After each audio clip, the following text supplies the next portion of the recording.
গণপ্রজাতন্ত্রী বাংলাদেশ সরকারের নির্বাচিত প্রধানমন্ত্রী গণমানুষের নেতা জনাব তারেক রহমান একটি কর্মসূচি উদ্বোধন করতে যাচ্ছে।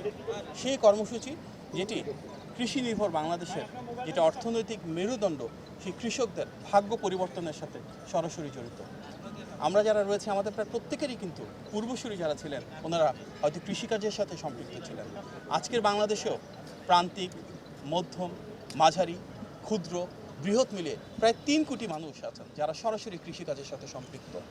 আমাদের নেতা জনাব তারেক রহমান যখন নির্বাচনী প্রচারণায় সারা বাংলাদেশে গিয়েছিলেন, তিনি বারবার কৃষকদের কাছে ছুটে গিয়েছিলেন, কৃষকদের সমস্যা উপলব্ধি করেছিলেন এবং একটা মূল লক্ষ্য ছিল কিভাবে কৃষকদের যে সমস্যাগুলো রয়েছে সেগুলো সমাধান করে ওনাদেরকে সরাসরি অর্থনৈতিকভাবে ক্ষমতায়িত করা যায়, কিভাবে তাদের কৃষি উৎপাদনকে আরও সহজতর করা যায়, মধ্যস্বত্বভোগীদের সংখ্যা তুলনাভাবে কমিয়ে এনে কীভাবে কৃষি দিয়ে ভর্তুকি সেটি সরাসরি তাদের কাছে পৌঁছে দিয়ে তাদের অর্থনৈতিক ভাগ্যের পরিবর্তন করা যায়।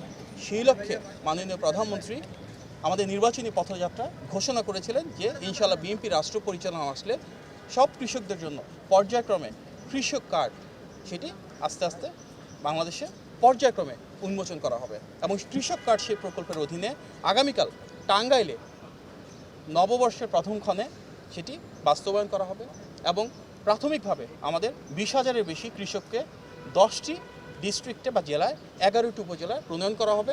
শুধুমাত্র টাঙ্গাইলে কালকে মাননীয় প্রধানমন্ত্রী নিজ হাতে ১৫ জনকে প্রণয়ন করবেন কৃষক কৃষাণে এবং সেই কৃষক কার্ড টাঙ্গাইলে ১৫০০-র বেশি কৃষক কৃষাণের হাতে তুলে দেওয়া হবে।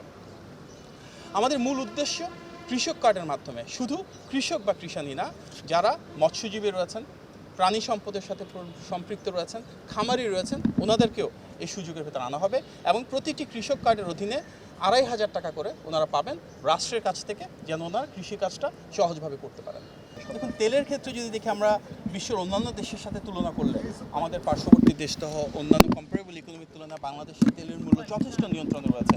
মাননীয় প্রধানমন্ত্রীর নির্দেশনায় ইতিমধ্যে আমরা তেল সোর্সিংয়ের জন্য অল্টারনেটিভ সোর্সের সাথে যোগাযোগ করা হয়েছে। এটি নিয়ে আন্তর্জাতিক বাজারে দর কষাকষি নেগোসিয়েশন করা হয়েছে এবং যার ফলে কিন্তু তেলের দাম যথেষ্ট নিয়ন্ত্রণে রয়েছে।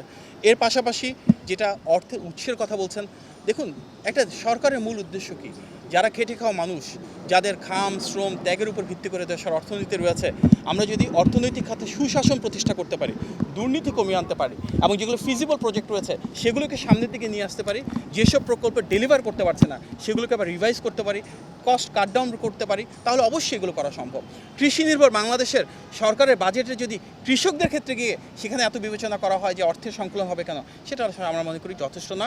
বাংলাদেশের অবশ্যই একটা মূল ক্ষেত্র হিসাবে কৃষি খাতকে কৃষকদের পাশে দাঁড়ানো সরকারের অন্যতম ম্যান্ডেট এবং সেটি আমরা বাস্তবায়ন করতে যাচ্ছি এবং আমরা বিশ্বাস করি এই প্রকল্পের মাধ্যমে কালকে যে শুভ উদ্বোধন হতে যাচ্ছে কৃষক কার্ডের মাধ্যমে আমাদের কৃষি নির্ভর বাংলাদেশে কৃষকরা কম মূল্যে উৎপাদন করতে পারবেন, তাদের ন্যায্য মূল্য পাবেন এবং যখন কৃষকদের ভাগ্যের পরিবর্তন হবে গোটা বাংলাদেশে ইনশাআল্লাহ স্বনির্ভর হবে, গোটা বাংলাদেশ সমৃদ্ধ হবে। আমাদের প্রত্যেকে কাঁধে কাঁধ মিলিয়ে দেশটাকে সামনের দিকে এগিয়ে নিয়ে যাব মাননীয় প্রধানমন্ত্রীর নেতৃত্বে। ধন্যবাদ।